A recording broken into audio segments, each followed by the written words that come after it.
Hello my dear friends and family, Operator Starsky here, and today we're going to talk about something very unique. Ukrainian FP drones, the FP1 and the newer FP2, made by Firepoint. Very recently we've seen strikes on Russian power generation facilities, on a number of Russian oil refineries, attack on fuel storages in occupied Crimea, and also strikes that damaged an ammunition depot in Donetsk.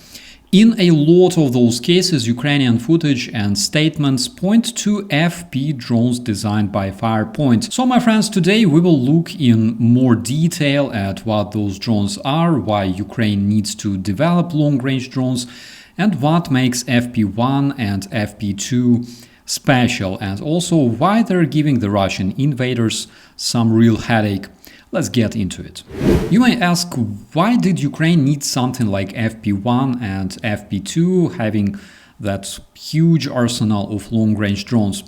Well, you know pretty well that for years the Russian terrorists were using Iranian Shahed-type drones and other cheap kamikaze UAVs to hit Ukrainian cities and infrastructure. Ukraine needed its own long-range and cheap mass-producible weapon that could reach deep into Russia's rear areas, places where the invaders thought they were safe. Before FP1, Ukraine used a mix of modified hobbyist-style attack drones, Western loitering munitions, and of course missiles, but those were either expensive or had shorter reach. So a homegrown long-range kamikaze drone made absolute sense. It meant low cost, easy to produce in numbers, and able to strike refineries, depots, and power plants far behind the front lines. Firepoint answered that need with FP1 and then later with FP2. Now, what do we actually know about FP1 and FP2? Keep in mind that some details are kept secret for security, but open reporting gives us a pretty clear picture. The FP1 is a long-range one-way attack drone.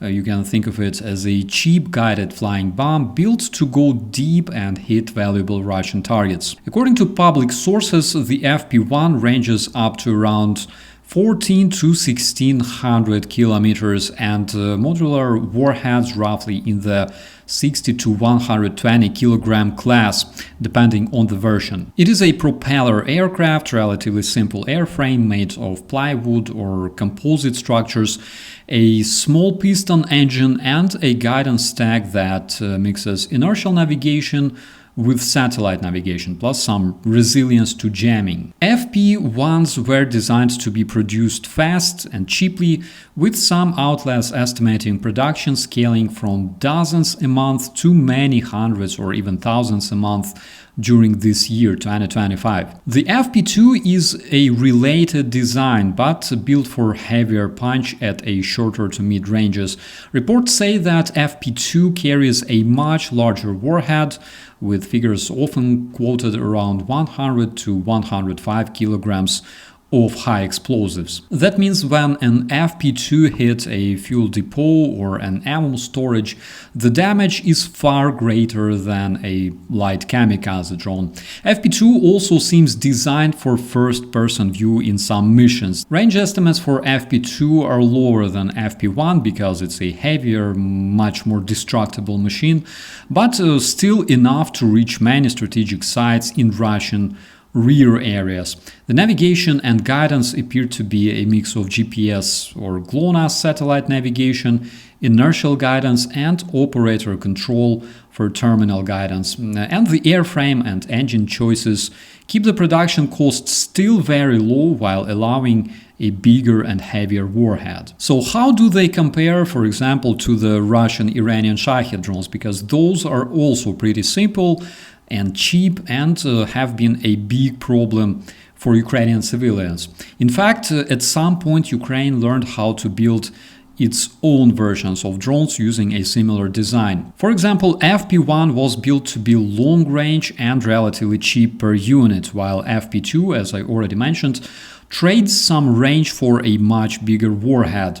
In plain numbers reported in different sources, FP2 warheads are often estimated to be roughly double what a typical Shahed carries, meaning twice the explosive mass and thus a larger crater, bigger secondary fires at fuel sites, and more likely sympathetic detonations at ammo storages. At the same time, FP designs aim to be easier to produce in Ukrainian workshops with modular parts and an emphasis on making them resilient to jamming and detection. So basically the FP family is more advanced in guidance and payload options, yet still cheap enough to be produced at scale.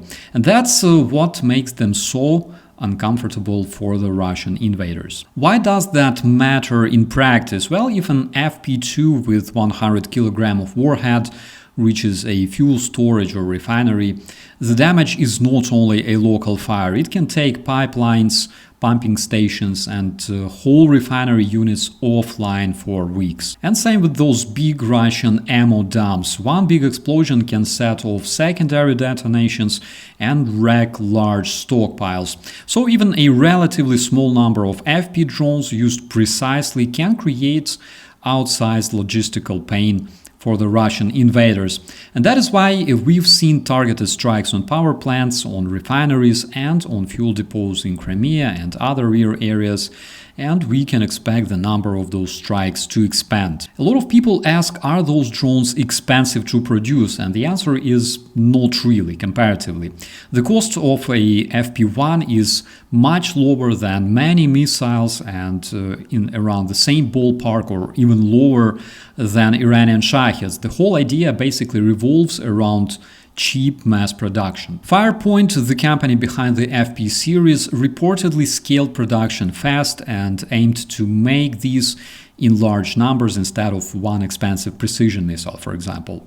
This way, Ukraine can make many of them. They can use them for deep strikes and still keep costs manageable for the Ukrainian budget. That changes the math of the war, my friends. We're talking quality where it counts and numbers where it matters. Now, what does this mean going forward? Ukraine seems to be ramping production and diversifying these systems. For example, FP1 for deep strikes, FP2 for heavier local devastation, and even larger projects like the FP5 Flamingo cruise missile in parallel. And the Russian terrorists will have a harder time protecting rear area refineries, fuel storages, and depots, because those are big, fixed, and expensive to fully defend. The fact is, you cannot put air defenses over every pipeline or pump station, especially those scattered over such a large territory like in Russia. And we've already seen some of those most massive drone strikes this year. So in the observable future, we can expect even more targeted hits, more disruption to logistics, and more headaches for all those terrorists who thought that being far from the front lines means being safe. To finish, my dear friends and family, basically what we're seeing here is Ukraine building smart, cheap, and effective tools that hit exactly where the Russian invaders feel secure. It's basically like teaching a bully that his backyard isn't off limits anymore. And honestly, the more the Russian media report those suspicious, unexpected incidents at their refineries and power plants, the more I smile, because, my friends, karma works. So stay informed, share this content so people hear what's actually happening, and subscribe if you want more updates. I'm Operator Starsky. As always, be safe, and I'll see you in the comments. Every voice matters. Join our community, support independent journalism, and help us bring you the truth from Ukraine. Become a member of Ukraine Today. Join us now.